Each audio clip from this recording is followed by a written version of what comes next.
வணக்கம். வருகிற சட்டமன்ற தேர்தல் பரபரப்பாக ஆகிட்டு இருக்கு. போன தடவை எதுக்கு ஓட்டு போட்டிங்கண்ணா? டிஎம்கேக்கு.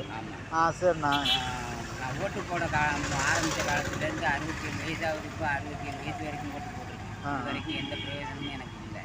அப்படிங்கிற போது நான் வேறு கட்சிக்கு மாறி வேறு ஓட்டு போடலாம். சரிண்ணா, போன தடவை சட்டமன்ற வேட்பாளர் அண்ணாதுரையை தான் ஜெயித்த பிறகு மீண்டும் இந்த தடவை திமுக அனுப்பாட்டியிருக்காங்க. அவர் ஏதாச்சும் உங்களோட தேர்தலுக்கு அப்புறம் எதுவும் எப்போயாச்சும் பார்த்துருக்கீங்களா? பார்த்ததில்லை. அவர் பண்ண சாதனைகள் ஏதாச்சும் உங்களுக்கு எதுவும் தெரியுமா? அதெல்லாம் தெரியாது. அதெல்லாம் ஒன்றும் தெரியாது. சரிண்ணா, இந்த முறை யாருக்கு ஓட்டு போட போகிறீங்க? அதிமுக. ஏன்னா அதிமுக ஓட்டு போடலாம்? அதிமுக அவர் சொன்னதை செய்கிறாரு. செய்யும் போது எடப்பாடியார் மேலே நம்பிக்கை இருக்குது. நம்பிக்கை. நன்றி. அண்ணாதுரை போன ஆண்டு இந்த மணல் கடத்தினவங்களை விடுங்கன்னு போலீஸுக்கு ஃபோன் பண்ணியெல்லாம் மிரட்டினாங்களா? அதை பற்றி எதுவும் தெரியுமாண்ணா?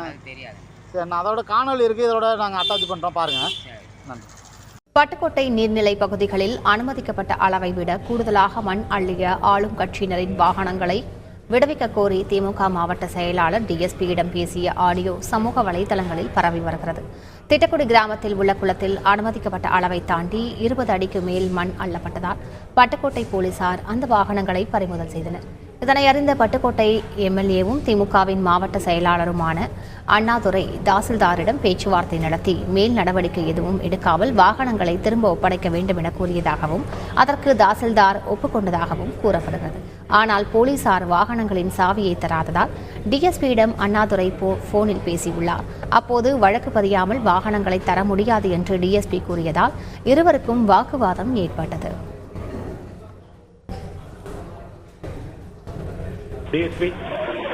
அண்ணாதுரை பேசுறேங்க, சட்டமன்ற உறுப்பினர் பட்டுக்கோட்டைங்க. அண்ணாதுரை பேசுறேன். சொல்லுங்க சார். ஒண்ணு இல்ல, இந்த திட்டக்குடியில ஒரு மண் ஆடுறதுல தாசில்தார் பர்மிஷன்ல அள்ளியிருக்காங்க. அவங்க ஜோனல் டிடி போட்டதா இவங்க சொல்றாங்க. சார் போய் அந்த இடத்த பார்த்துட்டாரு. உடனே எனக்கு தகவல் வந்த உடனே நான் நிறுத்த சொல்லிட்டேன். மண்ணை இனிமே அள்ளக்கூடாது, எப்ப தாசில்தார் ஸ்பாட்ல நிறுத்த சொல்றாரு நிறுத்திருங்கன்னு சொல்லிட்டேன். தாசில்தார் ஒத்துக்கிட்டு சரிட்டு போயிட்டாரு. சுமூகமா முடிஞ்சிருச்சு. இப்ப எஸ்ஐ கிட்ட நம்ம வயலேஷன் ஒண்ணும் இல்லை, ஏன்னா ஆர்டர் இருக்கு. இருந்தாலும் சோனல் டிடி போட்டது செல்லாதுன்னு சொன்னாராம் தாசில்தார். அதனால நான் சரி நீங்க எப்ப தாசில்தார் சொல்றா நீங்க ஒபே பண்ணிடுங்க அப்படின்னு சொல்லி இவங்ககிட்ட நான் போன் பண்ணி மண்ணெல்லாம் அள்ளக்கூடாதுன்னு நிறுத்தியாச்சு. தாசில்தார் சரிட்டு போயிட்டாரு. இப்ப நம்ம எஸ்ஐ சொல்றாங்களா நீங்க சொன்னா தான் நாங்க சாவி கொடுப்போம் அப்படின்னு சொல்றாங்களா?